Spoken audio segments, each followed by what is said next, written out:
Bonjour à tous, ravi de vous retrouver dans Smart Job. Votre rendez-vous emploi RH, c'est tous les jours du lundi au vendredi. Débat, analyse, expertise et vos rubriques habituelles. Management et bienveillance à l'ère du télétravail. On en parle évidemment, ce télétravail a bouleversé les relations hiérarchiques et on en parle justement avec Gaël Châtelain-Berry, écrivain, conférencier et ancien manager, faut-il le préciser.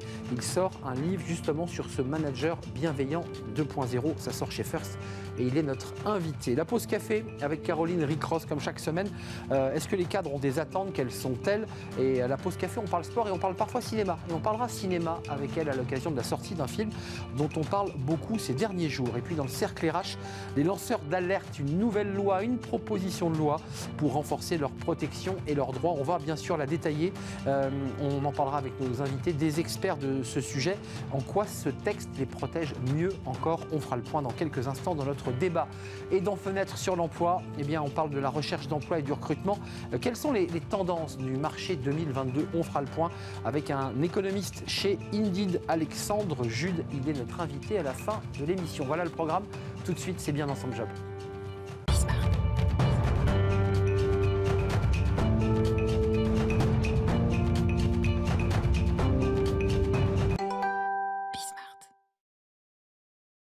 Bien dans son job, c'est un sujet important dont on va parler aujourd'hui parce qu'on parle souvent du management sur ce plateau et vous le savez, mais on va parler des managers et de la bienveillance. Est-ce qu'on peut marier d'ailleurs ces deux mots? Gaël Châtelain-Berry, merci d'être avec nous. Vous les mariez, ces deux mots, vous êtes conférencier, écrivain, podcasteur, puis dans une autre vie, vous avez travaillé dans l'entreprise comme manager. Vous le dites dans votre livre, vous étiez heureux de faire ce métier, heureux d'accompagner des équipes et vous sortez ce livre, Le manager bienveillant 2.0. Justement, bien accompagner son équipe à l'ère du télétravail et du numérique. Ça sort chez First. Dans l'introduction de votre livre, vous dites, en 2017, j'avais sorti un livre qui s'appelait « Mon boss est nul, mais je me soigne ». Et vous lanciez un petit peu cette marque de manager bienveillant. Et on ne s'était pas un peu moqué de vous, mais on s'était dit, bon, ça suffit, manager bienveillant, ça ne marche pas. Là, vous dites dans cette nouvelle version, parce que finalement, c'est un peu le prolongement de cela, vous dites, depuis le Covid, on a placé l'homme au centre, et plus rien ne sera comme avant. En fait, ça qui est assez rigolo, quand mon boss est nul, mais je le soigne, je précise. Je le soigne. Je le soigne. On peut agir sur son manager, même s'il n'est pas bienveillant. Oui, tout le monde rigolait un peu. C'était encore l'époque où il fallait être sérieux, un peu robotique. Enfin, c'était le manager solide, sans émotion. Enfin, c'était Terminator. Puis après, le bouquin a marché, donc c'est devenu...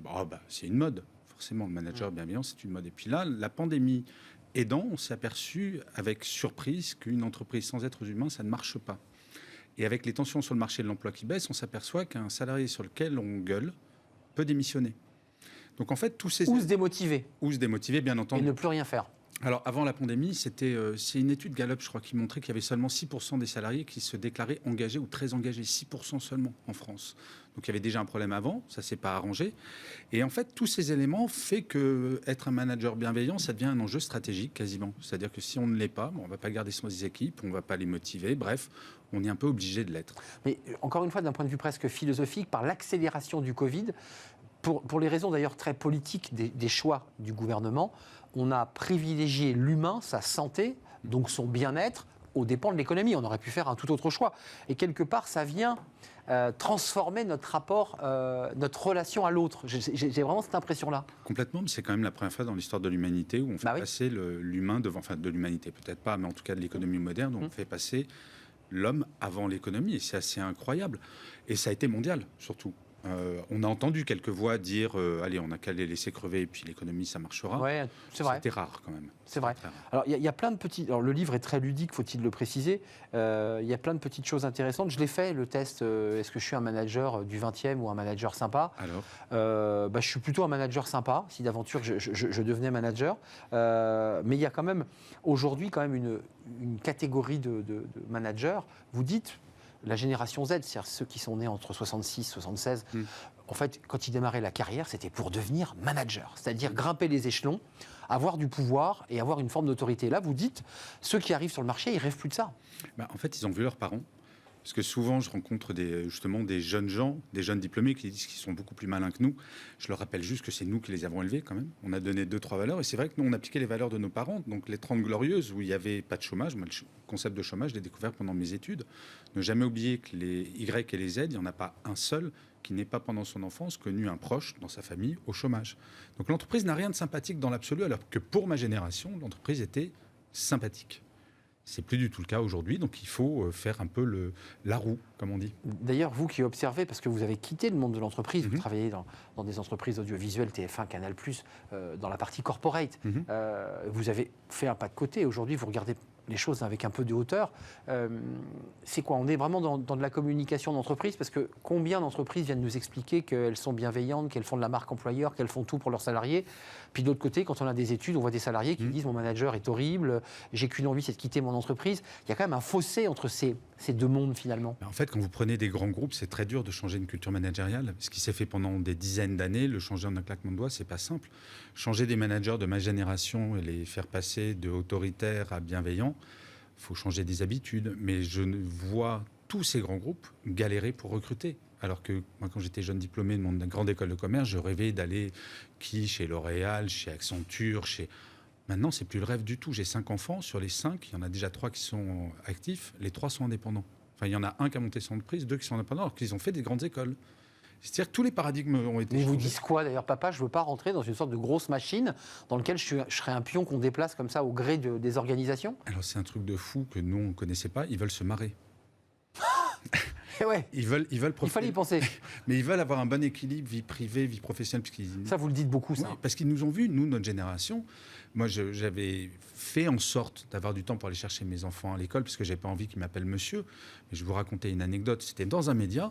Je partais 3 fois par semaine à 17h30. Donc, on me demandait est-ce que je prenais mon après-midi. Et normal. Et une fois, il y a un type qui vient me voir, qui fait pourquoi tu pars si tôt? Puis je fais je cherchais mes enfants. Il me regarde, il fait mais t'as pas une bonne femme pour faire ça? C'était il n'y a pas longtemps, ça. C'était il n'y a pas si longtemps que ça. C'était au 21e siècle encore. Oui, d'accord. Donc voilà, nos enfants, ils ne veulent pas de ce monde-là. C'était au 20e siècle. Non, 21e. On était déjà entré dans le 21e. On était déjà dans le 21e. C'était il n'y a vraiment pas longtemps. Alors, il y a pas mal de petits conseils pratiques, parce que c'est un livre qui fait partager votre expérience, qui vient prolonger ce que vous avez, le travail que vous faites.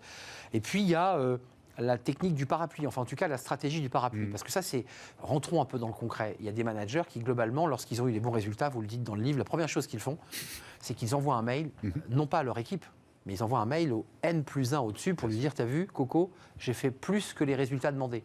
Et puis vous vous dites, il y a d'autres managers qui, d'abord, écrivent à leurs équipes et disent « Bravo les gars, vous avez vraiment bien bossé ». Ça change comment ça? Parce que voilà, on fait des formations, on explique aux managers comment on fait, parce que c'est la nature humaine ça. Mais écoutez, la première fois où j'étais vraiment manager, c'était chez TF1. Qui est une boîte à l'origine très, très, très bienveillante, puisque c'est un mélange de Bouygues, donc le bâtiment, et du service public. Et le patron qui m'avait transformé en manager m'a dit « Écoute Gaël, le rôle de manager, c'est très simple. Tu dois faire briller tes équipes quand elles font quelque chose de bien, et tu dois les protéger quand elles font quelque chose de mal. » C'est là où vous l'avez appris, le parapluie. Oui, mais complètement. C'est en fait, ce manager avait tout résumé. Il faut faire briller ses équipes, comme ça, elles ont envie de se donner encore plus. Et d'une certaine manière, toute erreur faite dans l'équipe, c'est ma responsabilité de manager, parce que c'est soit je les ai mal formés, j'ai mal préparé, ou alors je les ai mal informés. Ouais, et puis vous jouez aussi le rôle de paratonnerre aussi, c'est que c'est vous qui enquillez ou qui encaissez les coups et que vous aidez, parce que vous dites aussi que quand les résultats sont pas bons, on réunit le manager arrive immédiatement dans le bureau de ses équipes, leur met une soufflante monumentale et vous dites, alors là c'est le début de la fin parce que ça démotive et ça crée de l'angoisse dans le groupe. Et ça va être encore plus impactant pour l'entreprise du fait de la capacité de changer de job beaucoup plus facilement. Et puis il y a des petites choses comme dans votre livre qui sont intéressantes parce que c'est du vécu, enfin, en tout cas j'ose l'espérer. Il y a à la fois le patron qui dit pas bonjour. Alors là, ça c'est des cas pratiques. C'est-à-dire qu'on a un manager, quelqu'un qui a l'air extrêmement absorbé par son boulot et qui vous dit ni bonjour ni au revoir. Alors là, il y a plusieurs méthodes que vous proposez. Alors je ne sais pas laquelle vous prenez. Il y a celle qui dit baisse la tête, fais semblant de ne pas avoir vu et puis tu continues à essayer de faire des efforts. Première option. Et vous vous dites, autre option, je suis en réunion et très calmement, je le regarde dans les yeux et je lui dis mais pourquoi tu ne me dis pas bonjour? C'est celle-là qu'il faut utiliser avec beaucoup de politesse, évidemment. C'est ce que j'appelle manager son manager. À un moment, c'est vrai qu'on est un peu schizophrène entre notre vie professionnelle et notre vie personnelle. Si vous avez un ami qui arrive chez vous qui ne vous dit pas bonjour, J'ai dit, t'es gentil, tu peux me dire bonjour quand même, non? Ouais, ouais. Oui, il y a un on problème. va entamer une relation Voilà. là. Et en fait, quand on devient schizophrène au travail, on n'ose pas, parce que c'est notre manager. Alors ça, on l'apprend depuis qu'on est tout petit, c'est l'autorité, c'est le côté, on a un peu peur, mais dire très gentiment, très poliment, j'aimerais comprendre pourquoi tu ne me dis pas bonjour, sans forcément être agressif, généralement, le manager répond. Et généralement, on s'aperçoit que le manager va changer de comportement, parce que la part de sociopathes et de psychopathes dans l'entreprise est exactement la même que dans la société française, c'est-à-dire 2%. Ouais, Ah, quand même. Oui, tout de même. Oui. Ah, tout de même, parce que je m'attendais à un 0,0. Vous m'en mettez 2%. Sociopathe aussi. Donc le sociopathe, c'est quand même très très large. Ouais, Pas, et c'est moins grave. N'imaginez pas des gens avec des qui sauteuses. bavent. Voilà, Okay. c'est pas ça. Sociopathes, c'est des gens un peu repliés sur eux-mêmes, voilà. qui sont dans leur bulle. Oui, et puis l'extrême étant les pervers narcissiques. Donc là, c'est vraiment de la psychiatrie qu'il faut faire. Mais dans 98% des cas, ce sont des gens qui sont pleins de bonne volonté et qui ont des comportements. Ils ne s'aperçoivent pas que c'est négatif. Par exemple, le manager qui envoie des mails à 22h le samedi, il ne se dit pas qu'il fait mal. Il ne se doute pas que ses équipes, ça les stresse. Et si les équipes disent très gentiment, ça serait super si tu faisais un envoi différé, beaucoup de managers le feront. Tous, quasiment. Mais vous le destinez à qui, le manager bienveillant 2.0 ? Parce que c'est toujours la difficulté de ces positionnements, parce que le manager qui n'est pas bienveillant pense qu'il l'est, et puis celui qui est bienveillant, il dit « mais pourquoi je vais ouvrir le bouquin ? Parce que moi, je suis bienveillant et je sais comment faire. » Vous destinez aux deux, en fait, vous parlez aux deux ? Je parle aux deux. Je pense qu'il y a pas mal de trucs dans ce livre, parce qu'on n'est jamais un manager parfait, c'est comme on n'est jamais un parent parfait. Même Oui, c'est un peu cette relation-là, en fait. Mais oui, c'est un parent maltraitant ne se définira jamais comme étant maltraitant. Donc, je crois que ça couvre un panel plutôt très large, que je commence à être un observateur quand même de la chose managériale assez pointu. Et pour autant, comme vous l'avez dit, il y a 300 mots de vocabulaire, donc il n'y a pas de grande théorie, je crois, au bon sens. Déjà, revenons à des choses basiques et faisons en sorte que les gens se sentent bien. Oui, c'est un peu ce que je me suis dit en lisant votre livre, parce qu'il y a des choses qui semblent évidentes et qui n'existent plus dans l'entreprise. On l'a évoqué, c'est le bonjour, c'est la manière dont l'attitude d'un manager, c'est effectivement du bon sens qu'on doit, j'allais presque dire le bon sens paysan qu'on nous apprend quand on est gamin. Tu dis bonjour, tu dis merci, tu écoutes et tu fais preuve d'un peu de respect. C'est aussi ça la bienveillance. C'est complètement ça. Et je vais vous dire, alors mon éditeur va me tuer, il n'y a même pas besoin d'acheter le livre, je vais résumer le management bienveillant en une phrase. En tant que manager, ne jamais faire à son équipe ce qu'on ne voudrait pas que notre manager nous fasse. Quand on a ça en permanence, globalement, ça se passe très bien, à 99%. Et pour le pourcentage complémentaire, achetez le livre quand même. Non, il faut acheter le livre chez First, évidemment, parce qu'il y a ce podcast aussi à entendre, Happy Work, parce que c'est un travail que vous êtes à plein temps, évidemment, sur ce sujet. Donc, vous avez une expertise et une hauteur. Un tout dernier mot, on bascule vers quel monde, là ? Parce que vous avez, évidemment, comme modèle vos enfants qui vous disent, moi, l'entreprise, c'est très loin. Puis beaucoup d'entreprises qui disent, nous, on galère à recruter, parce que c'est ça le problème. On va vers quoi, là ? Une sorte de fin du travail salarié ? Non, quand même pas. On va déjà vers une entreprise meilleure, mais parce qu'elle est obligée de devenir meilleure, elle n'a pas le choix. Et je crois, enfin, si on en croit le FMI, la Banque mondiale, plutôt vers une tendance économique plutôt sympa. Donc je pense que le monde qu'on se prépare pour nos enfants, déjà ils auront le choix d'aller en entreprise ou pas aller en entreprise. Les entreprises vont faire de plus en plus appel à des freelances pour faire des tâches qu'ils avaient en interne avant. Ça, on voit une grosse tendance sur beaucoup de métiers. Donc moi, je suis incroyablement optimiste sur les 10, 15, 20 années qui restent. Quel plaisir de vous entendre, Gaël Châtelain-Berry, de l'optimisme. Voilà, on aura le choix, en tout cas. Exactement. Et ce que font d'ailleurs les milléniums et les générations Z. Merci d'être venu sur le plateau. Le manager bienveillant 2.0, bien accompagner son équipe. Dites-lui bonjour. Déjà, ça fait toujours plaisir d'avoir un petit bonjour le matin. C'est sorti chez First il y a une quinzaine de jours. Donc, il est évidemment dans toutes les bonnes librairies. C'est comme ça que l'on dit. Tout à fait. Merci, Gaël, d'être venu nous rendre visite. Restez une seconde avec moi. On va s'intéresser à la pause café. Bah oui, ça fait partie de la vie de l'entreprise. On parle sport, parfois, à la pause café. On parle cinéma, parfois, des films que l'on a vus. Et on va justement parler d'un film avec Caroline Ricross.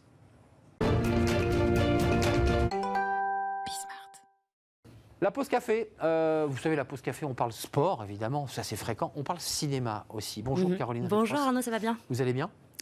On parle d'un film, alors, il vient de sortir, on en a beaucoup parlé déjà en pré-promo et puis là aujourd'hui il est sorti. Les critiques sont d'ailleurs très très bonnes. On parle des cadres aujourd'hui, hein, c'est ça ? Oui, tout à fait. Ce film évidemment fait écho aux cadres. Et oui, donc les cadres c'est un peu un sujet dont s'empare tout le monde. Donc le cinéma aussi avec, comme vous venez de le dire, la sortie en salle hier d'Un autre monde. C'est le dernier film de Stéphane Brisé. Le réalisateur de La loi du marché retrouve dans ce film son acteur fétiche, Vincent Lindon, qui joue cette fois le rôle d'un cadre supérieur dont la vie personnelle part à volo en raison de sa vie professionnelle. En fait, il est tiraillé entre sa vie pro et sa vie perso. Le personnage est en perte de sens. Voilà l'histoire du film. Une fiction qui n'est pas si éloignée de la réalité si l'on en croit le dernier baromètre UGICT CGT CCAFI réalisé par Via Voice, consacré justement aux opinions et attentes des cadres pour l'année 2022.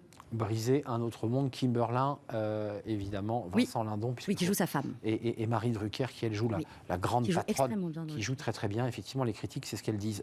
Par rapport à cette étude UGICT, CGT, CCAFI, 1000 cadres interrogés pour réaliser le baromètre à l'automne dernier, et donc plus de la moitié qui estiment que leurs conditions de travail se sont dégradées en 2021, ce qui fait écho évidemment à ce film. Tout à fait. Il dénonce notamment une charge et un temps de travail excessif. 57% des cadres considèrent que leur charge de travail a augmenté l'an dernier, en 2021, et ce, quelle que soit la taille de l'entreprise, mais aussi que ce soit une entreprise publique ou une entreprise privée. Ça concerne donc tous les cadres.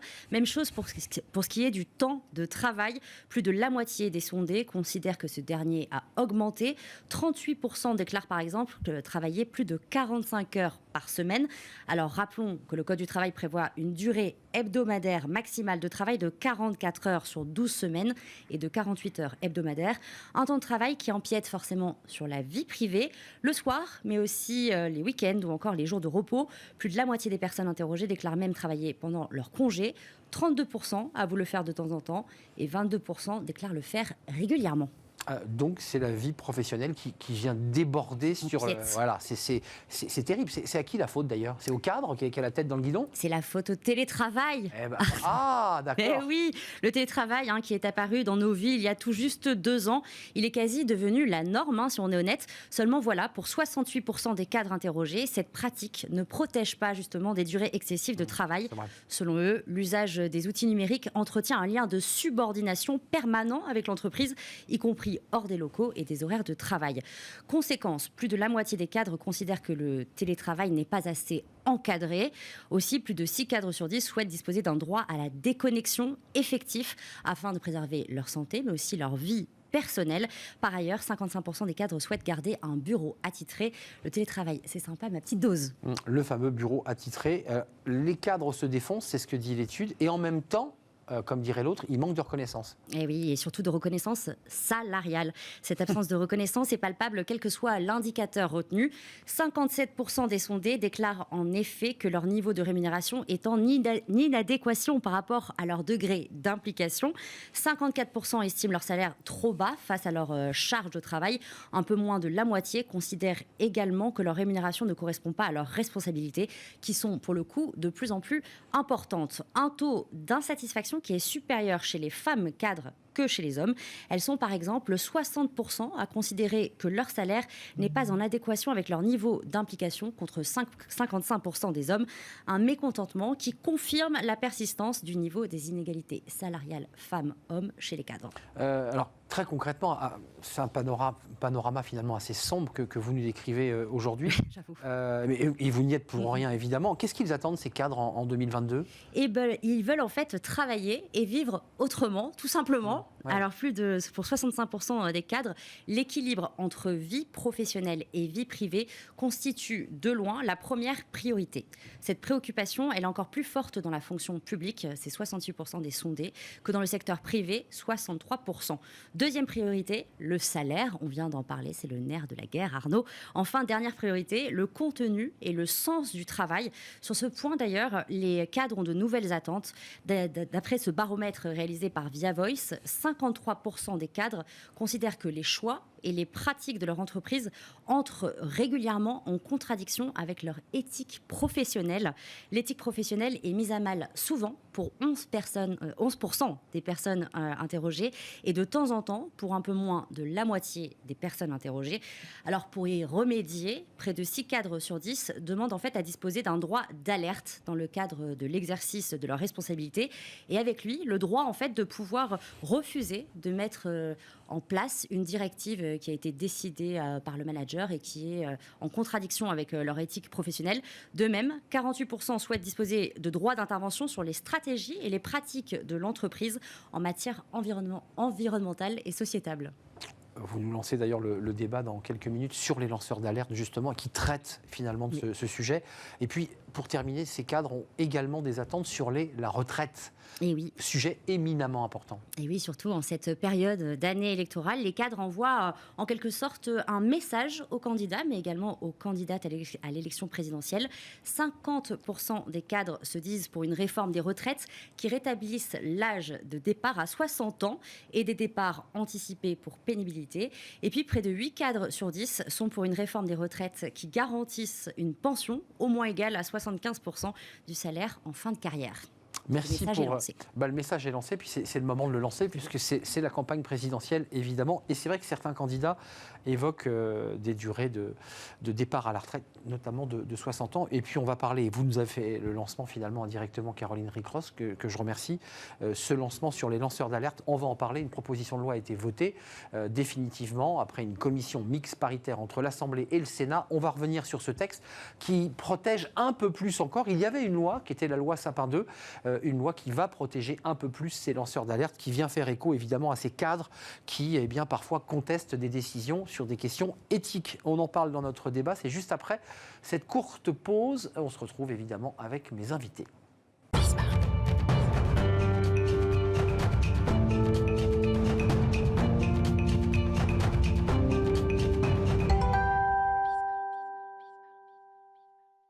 Le Cercle RH, notre débat quotidien, on s'intéresse aux lanceurs d'alerte. Alors, vous en avez beaucoup entendu parler lors de la loi Sapin 2 qui avait institué un statut pour ces lanceurs d'alerte, mais pour un certain nombre d'acteurs, de terrain, d'associations, ça n'allait pas assez loin et une proposition de loi a été examinée. Alors, en première lecture, votée par le Sénat et l'Assemblée, puis après une commission mixte paritaire, c'est la règle législative, le texte repart au Sénat et il sera, de toute évidence, voté. C'est une proposition de loi, c'est intéressant parce que c'est d'émanation parlementaire.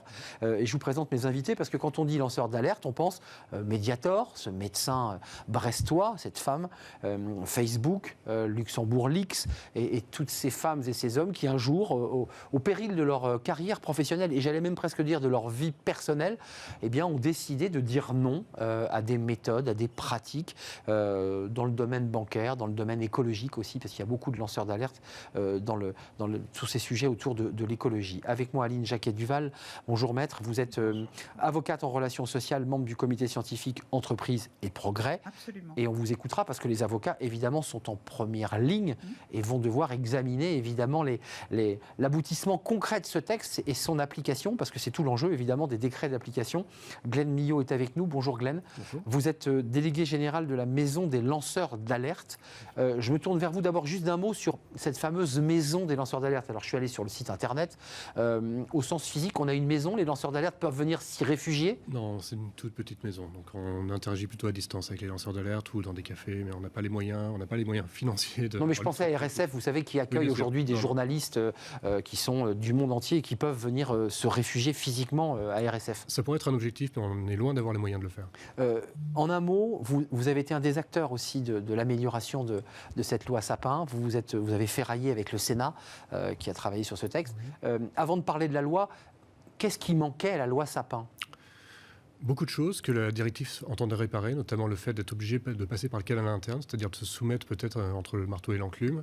La directive propose maintenant, si le canal interne n'est pas satisfaisant ou s'il engendre certains risques pour le lanceur d'alerte ou pour l'alerte, le lanceur d'alerte peut passer par le canal externe, c'est-à-dire directement une autorité. Je précise, c'est une information essentielle, que tout cela fait écho à une directive d'octobre 2019, parce que c'est un sujet européen, et évidemment, dans le cadre des directives, pour être un tout petit peu technique, il faut des transpositions de directives. Alors la France est parfois un mauvais élève dans les transpositions, mais en tout cas celle-ci, elle est transposée. Alors c'est très intéressant, c'est pas un projet de loi, enfin je m'autorise à le dire. Ça vous surprend parce que ça aurait pu être d'émanation gouvernementale, que le gouvernement français dise on porte ce texte des lanceurs d'alerte, et c'est pas le cas. Alors c'était la même chose pour la directive sur le secret des affaires, aussi étonnamment. C'est vrai. C'était une proposition de loi qui était... Non mais ça dit quelque chose quand même, c'est-à-dire que le gouvernement soutient sans soutenir. On l'interprète comme on veut. De toute façon, le gouvernement ni le Parlement ne l'a proposé de le transposer dans les temps, parce qu'à la date du 17 décembre, qui était la date limite de transposition, il n'y avait que 2 pays sur les 27 qui avaient fait cette transposition. Donc on était en retard de toute façon. Maître, question de calendrier. Question de calendrier. Il n'y avait pas d'embarras autour de ce sujet, non, parce que il n'y a pas d'embarras, d'autant que les employeurs comme les organisations syndicales auraient dû se saisir du sujet, elles ne l'ont pas fait. Et ne l'ont pas fait. Concrètement, cette loi, donc cette proposition de loi qui vient finalement être une transposition de cette directive, qu'est-ce qu'elle apporte de plus si on veut commencer un tout petit peu à lister les améliorations pour les lanceurs d'alerte ou les lanceuses d'alerte? Alors, il y a une clarification déjà de la définition, même des conditions pour lancer l'alerte. Par exemple, dans la version loi Sapin 2, avant la transposition, le lanceur d'alerte devait être de bonne foi, soit il devait être désintéressé. Ça pose peut-être certains problèmes avec des juridictions qui pourraient considérer, par exemple, que la personne serait dans une démarche militante. Et en étudiant la loi britannique, on s'est rendu compte que souvent, dans les procès, le lanceur d'alerte était attaqué sur sa posture, son statut, et finalement, l'alerte était mise de côté. Donc, le fait que maintenant, on passe à une condition qui repose uniquement sur le fait d'être désintéressé financièrement, on clarifie cette condition indispensable pour éviter les chasseurs de primes. Voilà, c'est ce que je voulais vous dire. C'est-à-dire qu'il y avait des lanceurs d'alerte, il y a eu quelques affaires, d'ailleurs médiatiques, où en fait, il y a eu des échanges d'argent pour aller récupérer les données. C'est bien de ça. Et là, aujourd'hui, il faut que les choses soient clean. Le lanceur d'alerte doit être désintéressé. On va éviter les maîtres chanteurs. C'est ça, pour éviter de faire chanter d'un côté l'entreprise en disant j'ai des données confidentielles, qui reviendrait finalement à une forme de cybercriminalité déguisée. Ça existe. Et ça existe aujourd'hui. C'est la guerre économique aussi. C'est la guerre. Sauf que là, ce n'est pas des lanceurs d'alerte. C'est des chasseurs de primes. C'est des chasseurs de primes. Ils peuvent adopter cette posture. Ils peuvent avoir double visage. Ils peuvent avoir double visage. Donc, ça, c'est intéressant. Donc, financièrement, on ne doit pas avoir reçu d'argent, pas chasseur de primes. Il y a un autre élément que vous avez soulevé. Ça pourra être signalé, on signale des faits qui lui ont été rapportés. Ça fait écho au dialogue social, puisque les partenaires sociaux qui ont été saisis ne se sont pas trop intéressés du sujet. Mais un salarié dit, j'ai pas la force de le faire, mais je me confie à mon représentant syndical. Et lui devient donc un lanceur d'alerte. Alors ça, c'est une innovation de la directive qui propose de considérer le lanceur d'alerte non plus tout seul, mais dans son environnement. C'est-à-dire qu'il peut être aidé de ses collègues, par exemple, de sa famille, aussi d'associations ou de syndicats, qui du coup ont soit un rôle de proche, soit un rôle de facilitateur et disposent d'un certain nombre de protections pour que le lanceur d'alerte ne se retrouve pas seul dans son parcours qui est toujours très compliqué. Mais excusez-moi de cette question un peu pratique. Le syndicaliste, dans l'intimité de son bureau ou de sa délégation syndicale, peut tout à fait lui dire... Moi non plus, je ne me sens pas capable d'aller voir soit la DRH, soit la police directement, puisqu'en fait, on peut passer par des voies externes. Ça pose aussi une autre question, c'est-à-dire que c'est une délégation de lanceurs d'alerte. Comment ça se vit, ça? Comment ça peut se faire? Nous, à Entreprise et Progrès, on ne voit pas du tout les choses comme ça. D'accord, non mais On considère qu'il est de l'intérêt de l'entreprise de détecter et de traiter en amont les alertes professionnelles. Non pas pour virer la personne, mais pour que le consensus sur la mission de l'entreprise perdure.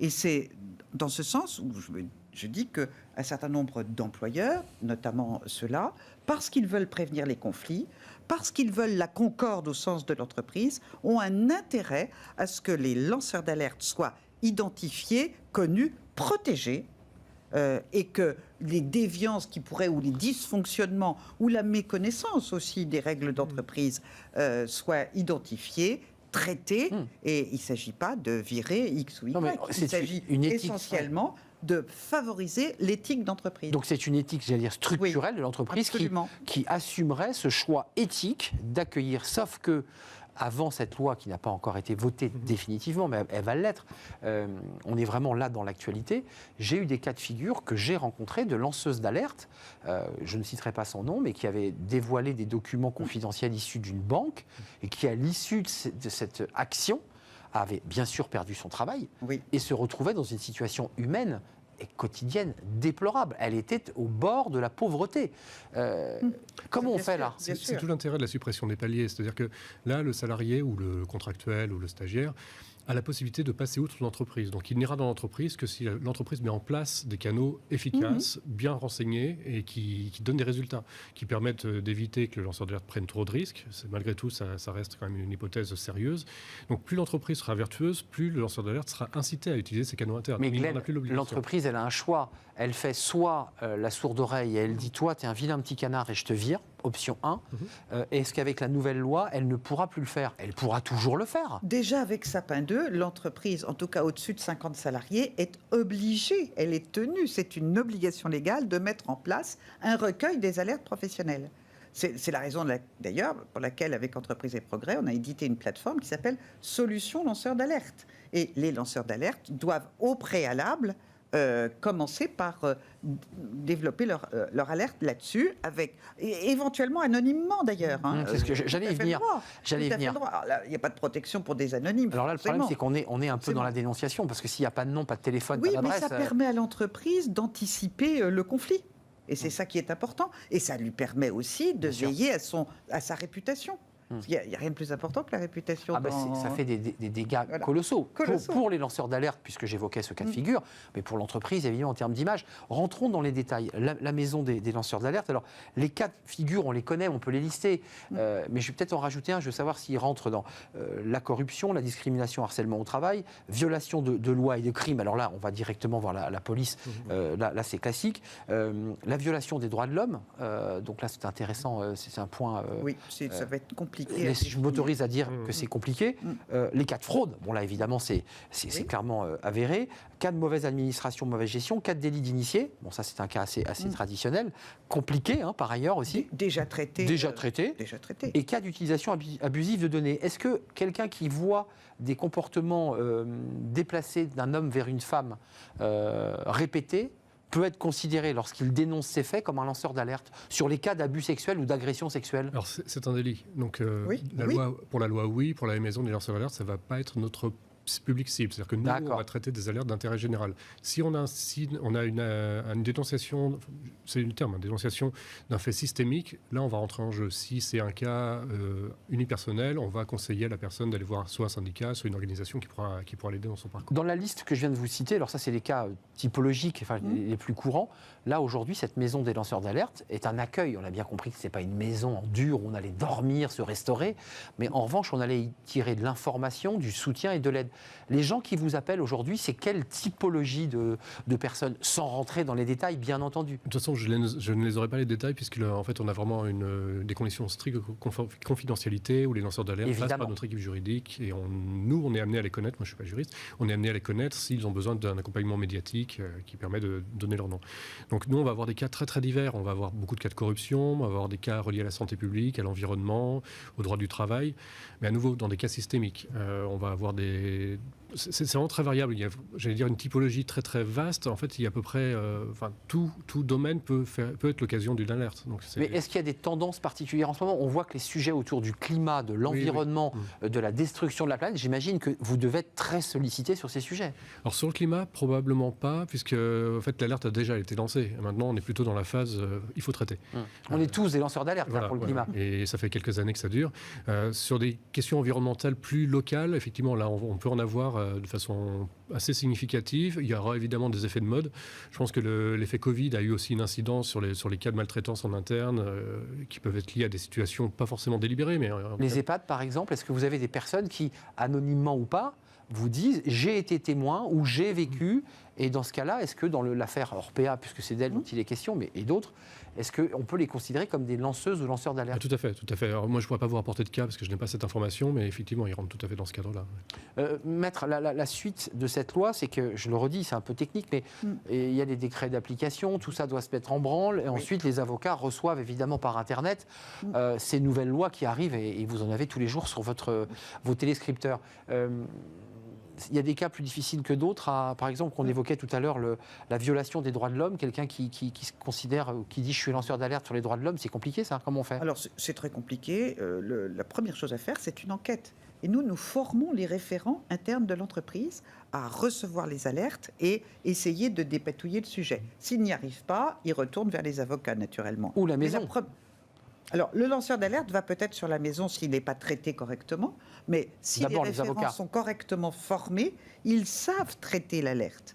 Parce qu'il faut bien voir, 80%, notamment dans les PME, les alertes, c'est du harcèlement. Harcèlement sexuel, harcèlement moral. Donc nous, on est sur, effectivement... Vous les considérez comme des lanceurs d'alerte, vous êtes bien d'accord? Bien sûr, c'est une alerte professionnelle. Le mot lanceur d'alerte fait peur parce qu'il fait référence, effectivement, à des gens dans des banques, dans des journaux, etc.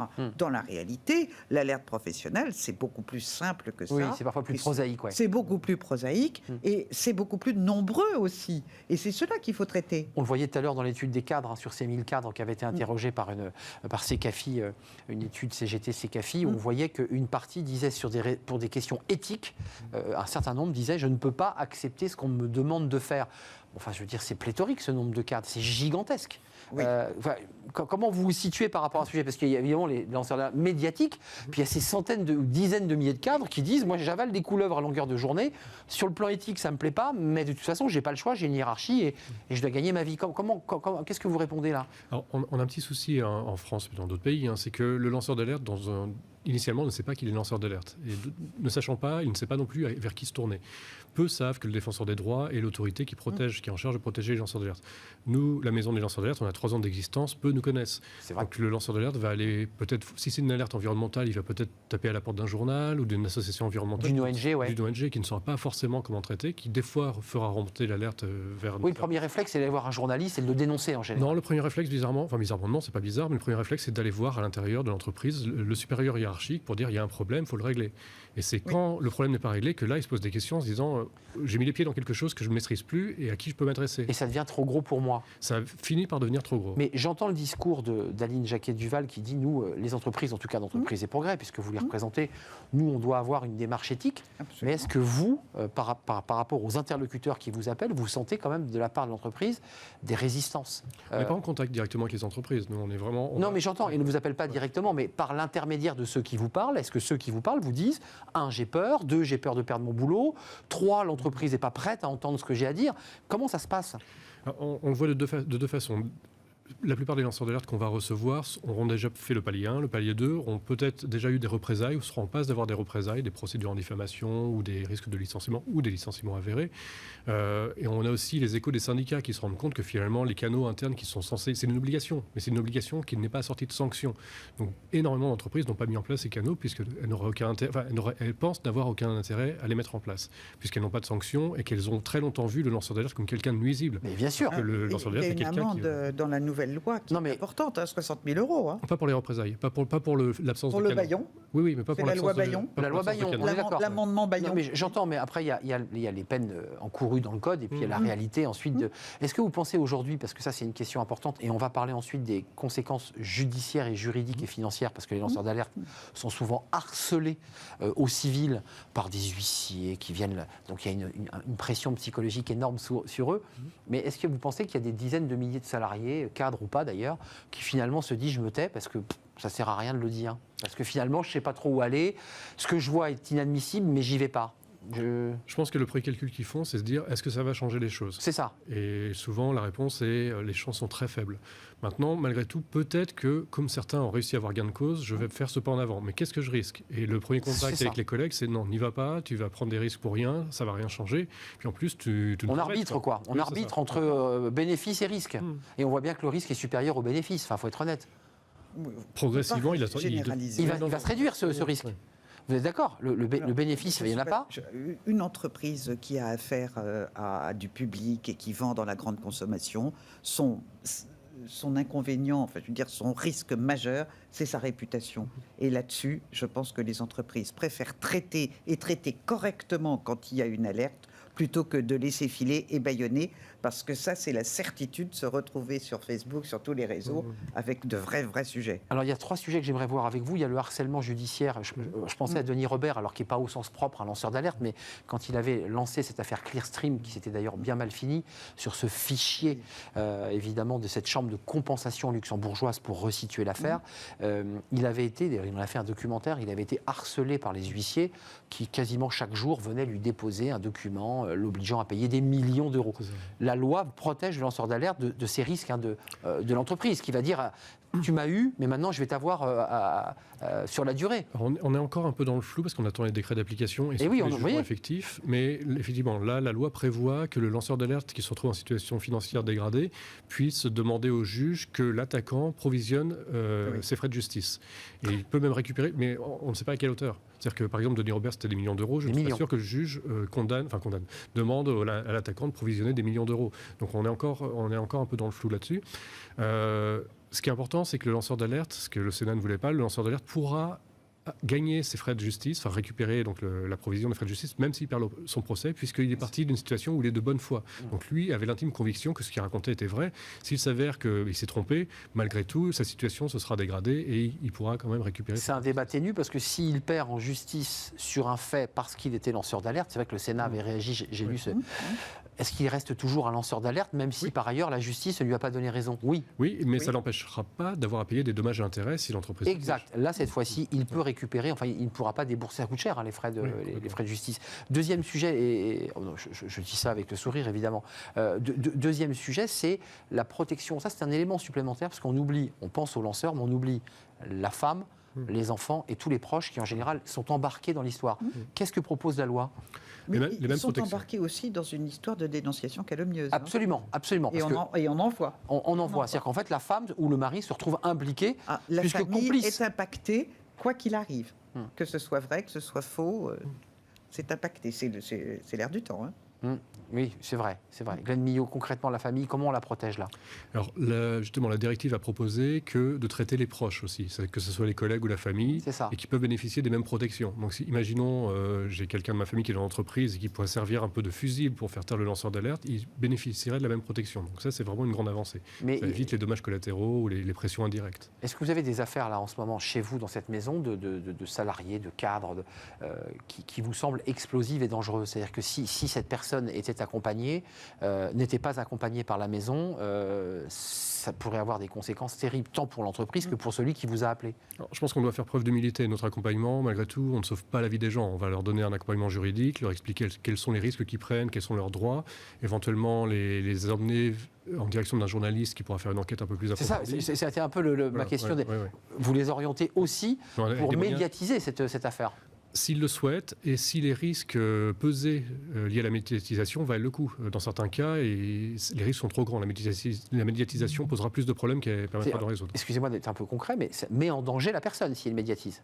Ça peut la mettre en danger ou ça peut la protéger. On est vraiment obligé d'évaluer au cas par cas les situations. Et il y a des cas, et je termine et je vous donne la parole à Aline, mais il y a des cas où vous dites à ce lanceur d'alerte, en tout cas qui pense l'être, tu fais fausse route, vous faites fausse route, on n'est pas dans un cas de lanceur d'alerte. Est-ce qu'il y a des cas où vous dites on n'est pas dans un cas avéré? Alors, oui, ça, évidemment, d'une part, et d'autre part, dans certains cas, on n'a surtout pas les éléments qui permettent de prouver que les allégations donnent ce droit au lanceur d'alerte. Enfin, il aurait du mal à prouver son intime conviction ne suffirait pas.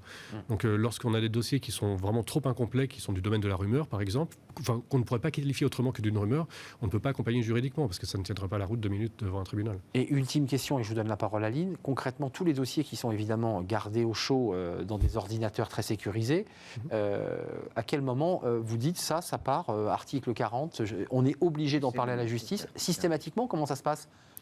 Alors c'est l'article 40, c'est systématique, c'est une obligation. Non mais quels sont les dossiers où vous dites celui-ci, on l'étudie, on ne le donne pas à la justice ou à la police? Comment on fait là pour choisir?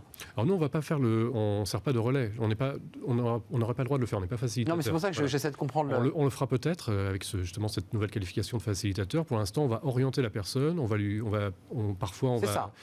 Première étape. Ouais. Ensuite, on peut très bien accompagner juridiquement la personne en établissant les faits que l'avocat pourra, à qui on va être donc, vous cadrez en fait les choses. Et le juge pourra s'appuyer sur notre diagnostic pour aussi arguer de la capacité du lanceur d'alerte à être qualifié de lanceur d'alerte.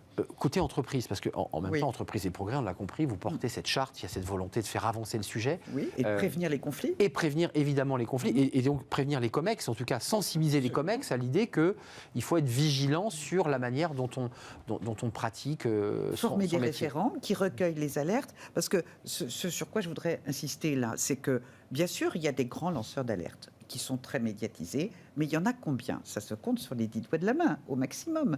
Dans la réalité, vous avez tout un tas de gens qui, parce qu'ils sont dans un monde hyper complexe, qui n'ont pas saisi toutes les applications, que l'entreprise s'est mal expliquée, qui se retrouvent s'imaginer être lanceurs d'alerte et qui ne le sont pas. Donc avant de partir dans des délires un peu, il faut traiter en amont ces problèmes, expliquer aux gens, de dire voilà pourquoi vous pensez que c'est une alerte, mais ça ne répond pas aux caractéristiques. Ça revient à ma question tout à l'heure. Parfois c'est quand même tiré par les cheveux, c'est pas. Alors il s'agit de les accueillir avec bienveillance. Dire les gens ne s'inventent pas chevalier blanc pour rien. C'est que quelque part, ils ont été choqués, ils ont été heurtés vraiment heurtés. De leur conscience, et parfois. il faut leur expliquer Si c'est une véritable alerte, l'entreprise a intérêt à le traiter et à traiter correctement son lanceur d'alerte. Et si ça ne l'est pas, elle a intérêt à former le salarié. Probablement qu'il y a des dysfonctionnements, parce que vous savez, on est toujours à la marge dans ces cas-là. Donc, des dysfonctionnements internes, écoutez, il faut les entendre et les traiter, ou des véritables alertes, et qu'il faut traiter aussi de toute urgence. Un mot sur les journalistes, parce que finalement, quand on parle des lanceurs d'alerte, il y a parfois des journalistes qui enquêtent, dont ils sont propriétaires de la source, c'est-à-dire qu'ils ne divulguent pas leur source, et on en revient un peu au débat des lanceurs d'alerte, c'est-à-dire on m'a dit que, le syndicaliste, on m'a dit que, j'ai le papier, mais je ne vous dirai pas qui. Oui. Et l'entreprise va cuisiner la personne en disant, mais il faut que vous... Et les journalistes, pour certains, sont allés jusque devant les tribunaux pour dévoiler des sources, notamment quand ça touchait aux questions de renseignement. D'ailleurs, la loi met de côté les lanceurs d'alerte renseignement, on est d'accord, hein. Oui. Il y a une loi spécifique. Il y a une loi spécifique. Hein, comment ça se passe là? Le journaliste peut aussi, entre guillemets, avoir ce statut de lanceur d'alerte ou pas? Le journaliste, non. Mais par contre, si sa source voit son identité révélée, avec la loi Wesermann, qui va être votée... Quel député qui porte ce texte. Voilà. La personne dont l'identité aura été révélée récupérera a posteriori le statut de lanceur d'alerte. Et qui dit statut de lanceur d'alerte dit obligation de confidentialité. C'est-à-dire que l'employeur qui voudrait connaître son identité est pénalement sanctionnable. Alors attendez, concrètement, le journaliste divulgue son identité. Donc non, le journaliste ne va pas le divulguer, mais peut-être que d'une façon ou d'une autre, l'identité sera révélée. Et du coup, le lanceur d'alerte récupère... la source devient lanceur d'alerte, récupère le statut de lanceur d'alerte. Pour le dire simplement, ça veut dire que le journaliste n'a pas bien fait son travail, il balance le nom, sans savoir qu'il balance le nom et cette personne dont on balance le nom, je suis un peu abrupt, peut devenir lanceur d'alerte. Voilà. C'est bien cela. Alors, il y a des cas plus nuancés, c'est-à-dire que par exemple Antoine Deltour, le journaliste, a fait son travail et c'est... Luxembourg. Hein. Voilà, LuxLeaks. Et en fait, la seule personne qui pouvait avoir accès à ces informations, ça a été croisé en fonction de la date où elles ont été récupérées, c'est avéré que c'était Antoine Deltour. L'entreprise a fait son enquête interne, le journaliste n'a pas eu de maladresse. C'est-à-dire que le simple fait de dévoiler cette alerte guidait vers l'identité du lanceur d'alerte. Juste d'un mot, puisqu'on est dans le métier de journalisme et que je le pratique, quelqu'un qui infiltre une entreprise, je pense à l'émission Cache Investigation, qui se fait passer pour un salarié dans une déchetterie en train de trier des boîtes en plastique. Il a un contrat de travail, il est salarié, mais en même temps il est en double activité puisqu'il est là pour infiltrer, un peu comme le ferait un agent du renseignement. Est-ce que ce journaliste peut être considéré comme un lanceur d'alerte? S'il a un contrat de travail, oui. Dans l'entreprise? S'il a un contrat de travail, oui. Là, actuellement, ce que propose la loi, c'est que... la loyauté quand même. Oui, mais loyauté ou dysfonctionnement majeur... Vous voyez, on touche des zones sur lesquelles l'entreprise qui sera défendue par un avocat ou une avocate dira « mais attendez, j'ai été floué, le salarié, en fait, c'était dissimulé et c'était un journaliste. » Donc c'est compliqué, ces cas de figure précis. Parce qu'en fait, le journalisme, aujourd'hui, infiltre de plus en plus l'entreprise. Mais si je prends un exemple caricatural, vous avez quelqu'un qui va s'infiltrer dans une centrale nucléaire... Par exemple, ce qui était Greenpeace en l'occurrence. Et qui s'aperçoit qu'il y a un dysfonctionnement majeur. Tricastin. Est-ce que vous allez vous intéresser à la nature, à la posture du lanceur d'alerte, ou est-ce que vous allez d'abord vous intéresser au risque qui est signalé? C'est vrai. Non, mais vous faites référence à une affaire en ce moment de lanceur d'alerte, puisque vous parlez de l'affaire de Tricastin, si c'est de ça dont vous faites référence. C'est une des affaires. Que ce soit traité, évidemment. Je vous sens prudent parce que vous me parlez de l'affaire Tricastin, et en fait, si j'entends bien ce que vous me dites avec beaucoup de souplesse, c'est qu'il y a d'autres dossiers sur le nucléaire où il y a des lanceurs d'alerte. On est d'accord. Tricastin, j'ai lu que c'était un cadre et qui disait que globalement, l'entreprise ne gérait pas tout à fait bien la manière dont c'est un lanceur d'alerte. Et contrairement à ce qu'on pourrait penser, c'est quelqu'un qui est pro-nucléaire, c'est pas quelqu'un qui... Tout à fait, il dit je défends le nucléaire et je veux du nucléaire. Lui, il a le statut. Oui. Excusez-moi, c'est une question, avant de nous quitter, un peu abrupte. On aura un papier dans sa poche en disant je suis lanceur d'alerte, je vous prouve que je le suis. Un gilet pare-balles. Mais c'est terrible ce que vous dites. C'est à peu près à ça que... Ça sera le rôle de défenseur des droits. Il aura 6 mois pour rendre un avis et donner... pour valider ou pas le fait s'il a bien ce statut. Donc ça permettra quand même à la personne d'avoir un document à montrer. Parce que je peux très bien dire dans la rue en sortant, écoutez, je suis lanceur d'alerte. C'est pas un métier, lanceur d'alerte. C'est pas un métier, il faut que le lanceur d'alerte sorte ce rôle de lanceur d'alerte le plus vite possible pour lui-même. C'est important que l'alerte soit traitée le plus vite possible et que lui revienne dans son droit chemin. Débat passionnant qui n'est pas tout à fait réglé, puisque maintenant les décrets d'application doivent arriver, et je pense que là le diable se cache dans les détails, vous savez. D'une part, et la loi ne rentre en application que 6 mois après sa promulgation, donc on a encore 6 mois de loi Sapin 2 version... Pour s'ajuster, un inconvénient quand même, c'est-à-dire que le lanceur d'alerte n'est plus obligé de passer par les canaux internes. Très important. Il peut passer tout de suite par l'extérieur. Oui, et ça c'est très ennuyeux, parce que toutes les entreprises qui ont mis en place des plateformes de recueil des alertes professionnelles, je dirais, qui ont joué le jeu, qui ont été éthiques, se retrouvent un petit peu floués. Sans passer par la case DRH. Je pense qu'il va falloir continuer à mettre en place ces solutions de plateforme pour que les salariés sachent qu'ils seront bien accueillis quand ils ont des alertes. Ça, c'est Voilà. important, vers les avocats ou vers la maison des lanceurs d'alerte. Merci à vous, Aline Jacquet-Duval, avocate en relations sociales, et vous êtes membre du comité scientifique d'entreprise et progrès avec l'éthique Absolument. dont vous avez parlé, Justement. qui est un mot important. Et merci à Glenn Millot, qui vient aussi nous parler de cette maison qu'on ne connaît pas assez et évidemment qu'on a mis en valeur dans notre émission, délégué général de la maison des lanceurs d'alerte, avec encore 6 mois de sapin 2. Vous l'avez dit, avec un peu de dépit. Plus que 6 mois, puisque la loi ne change pas. Voilà, mais vous êtes arrivé presque au bout. Vous vous êtes battu. Merci d'être venu sur le plateau. On termine par notre rubrique Fenêtre sur l'emploi. On quitte le sujet, on s'intéresse au marché de l'emploi.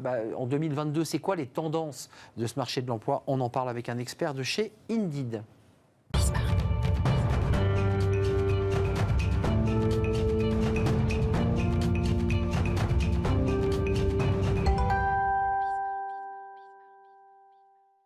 Fenêtre sur l'emploi, tout savoir sur ce marché du recrutement, des recherches d'emploi, de l'emploi. Quelles sont les tendances pour cette année 2022? Alors, on la commence, on est en février, et je me tourne vers Alexandre Jude. Bonjour Alexandre. Bonjour. Économie chez Indeed. Avec vous, on est aux premières loges parce qu'évidemment, on va parler de la France, mais Indeed, c'est un réseau mondial, évidemment. Quels sont les... Alors, ma question fait penser un petit peu au défilé de mode, les tendances de l'année 2022, mais là, on parle d'emploi et pas des couleurs de robe. On est sur un trend positif là en termes de recrutement? Très positif, puisque depuis mai 2020, donc la sortie du premier confinement, on a un volume d'offres d'emploi qui est en croissance constante. Pour vous donner une idée, là en ce moment, on est à peu près à plus 34% en volume d'offres d'emploi par rapport à la situation d'avant-crise au 1er février 2020. Donc ça cartonne. Comment vous l'expliquez d'ailleurs, vous l'économiste? Bon, on a quelques éléments conjoncturels évidemment. Alors, ça s'explique d'abord par une très forte croissance en volume des professions dites essentielles. Donc les professions qui, on va dire, ont bénéficié entre guillemets de la crise, les soins infirmiers, les soins à la personne, le transport, la logistique. Et ça s'explique aussi en deuxième partie de l'année 2021 par un très très fort rattrapage de tous les secteurs qui étaient encore un peu à la traîne, en particulier les secteurs, on va dire, les fonctions d'état-major, les services juridiques, le management, qui restent encore un peu en dessous de cette moyenne de 34%, mais qui reprennent très très fortement. Et sur les dernières semaines, on voit même une reprise de secteurs comme par exemple le secteur aérien qui se remet à recruter. Tout à fait. Oui, le secteur aérien qui a été quasiment à l'arrêt complet. Et là, évidemment, on voit Airbus, et notamment leurs sous-traitants ou leurs partenaires, qui commencent à réembaucher des ingénieurs, des techniciens, et tous ceux qui sont sur les sites industriels. Le marché est très porteur. Au même moment, on a une pénurie incroyable, notamment, et là je me tourne vers l'économiste, dans les secteurs que vous citez. C'est-à-dire qu'il y a une accélération de recherche et de recrutement, puis en même temps, ces recruteurs disent « moi je ne trouve pas ». Exactement. C'est particulièrement vrai dans les services à la personne. Ah oui. Pour tout ce qui est donc, soins personnels, les assistants à domicile. Métier difficile. Voilà, c'est difficile, c'est pas forcément très très bien payé. Pourtant, c'est quand même des métiers qui sont répartis à peu près uniformément sur tout le territoire. Donc, ils sont relativement proches des candidats, des chercheurs d'emploi potentiels. Voilà, donc c'est des métiers qui sont très accessibles. On remarque aussi une certaine pénurie dans la vente de détail aussi. Le retail. Pour sortir, voilà, le retail, pour sortir de tous ces métiers, par exemple, santé, tout ce qui est aussi hygiène et propreté. Les services immobiliers également, qui ont été en très très forte croissance. Il y a encore une pénurie de négociateurs immobiliers, d'agents immobiliers. Alors, tournons-nous, là on parle évidemment du marché, tournons-nous vers ceux qui cherchent un emploi, ceux qui ont un emploi et qui écoutent, et puis ceux qui cherchent un emploi. Il y a ce chiffre, qui est votre source d'ailleurs, 37% déclarent être à l'écoute du marché, dont un peu plus de la moitié en recherche active. C'est un chiffre, alors par rapport à ce chiffre, on le situe comment? Il est important par rapport à un trend sur 10 ans? C'est un chiffre important, alors, ça? Cette étude, on l'a fait depuis juillet 2021. Donc ça, pour l'instant, c'est relativement stable. Ce qu'on constate, on constate des petites fluctuations quand même, notamment en fin d'année dernière. Par exemple, on a eu un effet Omicron avec la part des gens qui cherchaient activement, qui s'est tassée un peu. Et quand on regarde, quand on demande aux gens qui ne cherchent pas, provisoirement, pourquoi ils le font. On a une légère augmentation des personnes qui se déclarent malades, par exemple. Donc on a pu capté un effet Omicron du côté des chercheurs d'emploi. Attendez, quand vous dites effet Omicron, Alexandre, ça veut dire qu'on a eu un petit peu de temps pour regarder, pour chercher, pour réfléchir à un autre avenir. C'est ça l'idée de l'effet Omicron? Alors l'idée de l'effet Omicron, non, là c'est vraiment regarder sur décembre l'effet Omicron sur le comportement des candidats et sur, on va dire, l'activité de leur recherche d'emploi. Mais ça veut dire, il a eu un effet dans quel sens? Ça leur a donné envie de chercher ailleurs, de changer de boulot, de changer de secteur? Ça leur a donné envie d'arrêter de chercher momentanément un emploi. D'accord, donc c'est exactement l'inverse de ce que je dis. C'est-à-dire qu'ils posent, ils posent l'ordinateur et la tablette et ils ne cherchent pas. Exactement. Donc ils jouent la sécurité. Exactement. Oui, ça c'est intéressant. Et du côté des offres, pourtant, on n'a pas d'effet Omicron. C'est-à-dire qu'on a toujours eu un flux constant d'offres qui est continué à arriver de novembre à février. D'où cet effet de croisement entre plus d'offres que de personnes qui finalement cherchent, on est d'accord. Voilà. Donc il crée évidemment un gap. Voilà, mais encore une fois, ça a été un effet transitoire. Là, pour le moment, sur les dernières données de janvier, on est encore une fois sur une proportion de personnes à la fois en recherche et en recherche active qui est revenue aux chiffres de septembre-octobre. Alors c'est intéressant, économie chez Indeed, je le disais, Indeed évidemment a une vue extrêmement panoramique. Est-ce que vous avez constaté à travers cette étude, qui est finalement une forme de baromètre très régulier, de la mobilité géographique? On a parlé de beaucoup de départs de Parisiens qui sont partis s'égayer dans d'autres villes de province. Ouais. Ça, vous l'avez quantifié, ça? Alors, la mobilité géographique, c'est quelque chose qu'on regarde souvent. Oui. On a fait une étude il y a quelques semaines sur précisément les flux entre les centres-villes et les banlieues. Oui. Il y a clairement un effet qui est un effet assez important, une augmentation d'une quinzaine de pourcents du volume de recherche, on va dire, des centres vers les périphéries. Il n'y a pas d'effet véritablement significatif. Il n'y a pas de fuite des Parisiens dans d'autres métropoles. En revanche, encore une fois, il y a une augmentation des recherches des centres vers les périphéries. D'accord, on cherche à s'éloigner. Pourquoi? Avoir un peu plus d'espace pour vivre, j'imagine? Voilà, il y a aussi sans doute un effet télétravail, des personnes qui ont la possibilité de télétravailler, qui vont déménager, peut-être un conjoint qui va rechercher un travail aux alentours du nouveau domicile. Et je ne veux pas oublier cette question, Alexandre Jude, économiste chez Indeed. Il y a quand même un débat qui est posé sur le pouvoir d'achat. Ce n'est pas pour vous amener à parler de la campagne présidentielle, mais il y a quand même un sujet en termes de pénurie d'emploi autour du pouvoir d'achat. C'est un sujet que vont devoir s'emparer les entreprises, les branches, en disant, voilà, vous êtes d'accord avec cette analyse-là? Oui, avec une inflation à 2,8% sur l'année passée, nous, ce qu'on voit sur les salaires qui sont dans les annonces, en moyenne, on a des salaires qui suivent l'inflation, c'est-à-dire une augmentation de 2,7%, on va dire, de décembre 2020 à décembre 2021. Pas plus. Très importante dans les services à la personne et dans la santé, puisqu'on peut arriver sur des augmentations de salaire de 6%. Mais effectivement, des salaires qui ont peut-être parfois tendance à stagner dans les métiers où il y a moins de tension, comme la gestion de projet, par exemple. C'est ça. Juste avant de nous quitter, vous avez une petite tendance sur la notion d'indépendance. C'est-à-dire que, est-ce que le salariat est toujours plébiscité, je dirais, dans la cartographie que vous faites? Alors, on constate une part légèrement supérieure de CDI dans le total des annonces qu'il y a chez Indeed. Donc, clairement, le CDI reste, si vous voulez... C'est le pilier. Voilà, le modèle de référence. Tout ce qui est indépendant, ça se développe beaucoup sur les métiers de l'informatique. En général, quand on parle aussi on va dire du profil d'indépendant qui attire, c'est-à-dire avec des salaires, des revenus intéressants, c'est sur ces métiers-là, informatique, graphiste. Mais il faut rappeler que c'est une part relativement faible de l'ensemble du marché du travail et de l'ensemble des offres d'emploi, puisque sur le numérique, on est à peu près 5% du total. Merci Alexandre Jude d'être venu nous éclairer. Vous êtes économiste chez Indeed. C'est terminé. Merci de votre fidélité. Je remercie évidemment toute l'équipe. Je le fais très rapidement. Elisa Bernardo pour la réalisation. Je remercie Amanda au son. Je remercie Fanny Griesmer évidemment. Et je remercie César. Je perdais son nom. César pour l'accueil invité. Merci à vous. Merci de votre fidélité. Je vous dis à demain. Portez-vous bien. Bye bye.